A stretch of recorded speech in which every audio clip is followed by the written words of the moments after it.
Right now we have to talk about Batkid Okay. in San Francisco.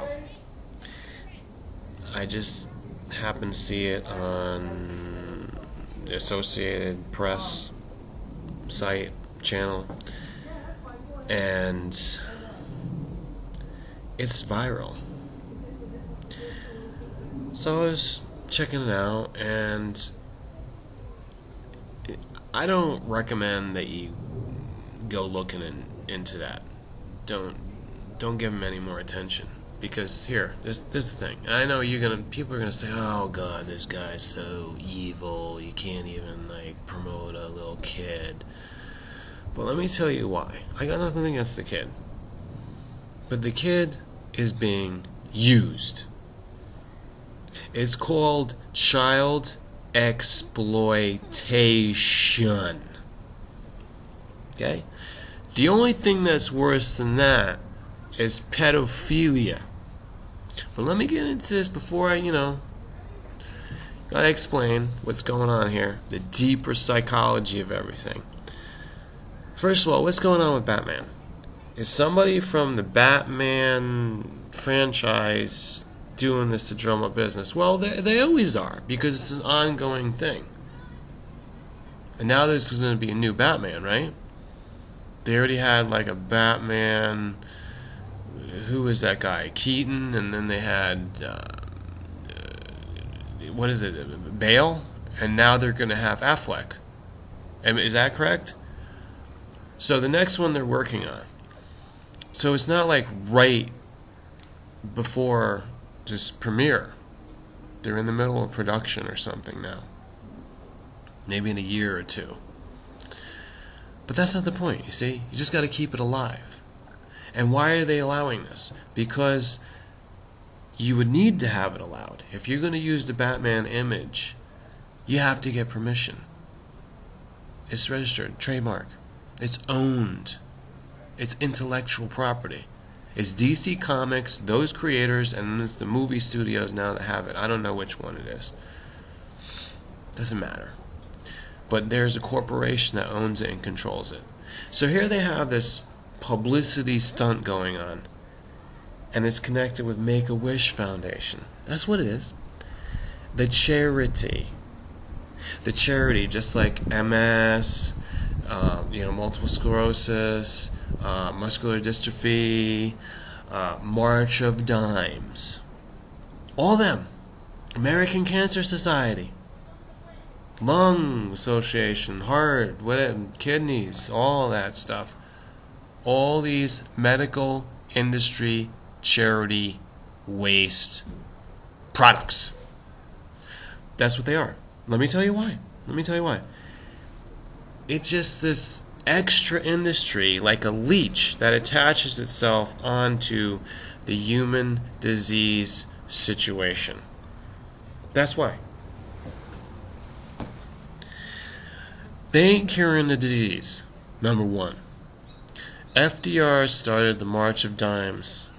He didn't start it, but he was part of the founding of it. He helped it. He gave his name towards it while he was the president, because apparently he suffered from something that they thought they couldn't cure. Obviously, because they're ignorant, they don't know how to cure it, so they made him suffer. Yeah, he suffered, and because of that, he wanted to do the best that he could to help others in the future, especially children. So he got involved with that. Now this is back in the mid-1930s into the 1940s, during World War II, and they created these charities. They all started to get created since then. Have they cured anything? No, they didn't cure anything. They just let as many people die off, and then when the dying is finished, they say, "Oh, I guess we did something." You didn't do anything. Cancer is up, heart disease, heart attack, heart failure, arteriosclerosis is all up. It's all up.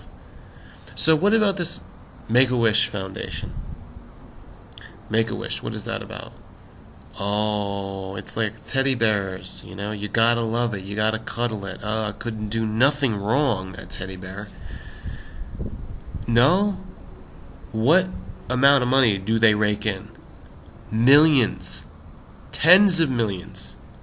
Hundreds of millions and billions total of all these charities. Billions. And they still can't cure nothing. How many people are working on the cure for these diseases that they're supposedly, focused on? They're not doing that work, actually. They employ tons of people. And I know what I'm talking about. I used to work for them. Do you understand? I'm a whistleblower, in a way. I used to work for them. I know we don't do anything. I didn't do anything for the cure while I was with them, because there ain't no such thing as the cure in that kind of medicine in the hospitals. They don't cure you. They just stabilize you there and then kill you off if they can. They get the insurance money, the hospital bills, all that. Transferring you to the hospital, that's also a huge expense. Someone I know that just had a car accident had to get transferred a few miles in a helicopter. He was billed $25,000 and then $50,000 and another expense. A total of $75,000 just for the short trip.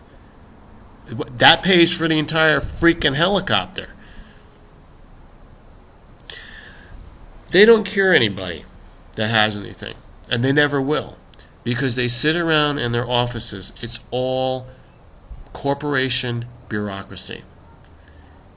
They produce literature that's useless, flyers, little donation cans, solicit by mail.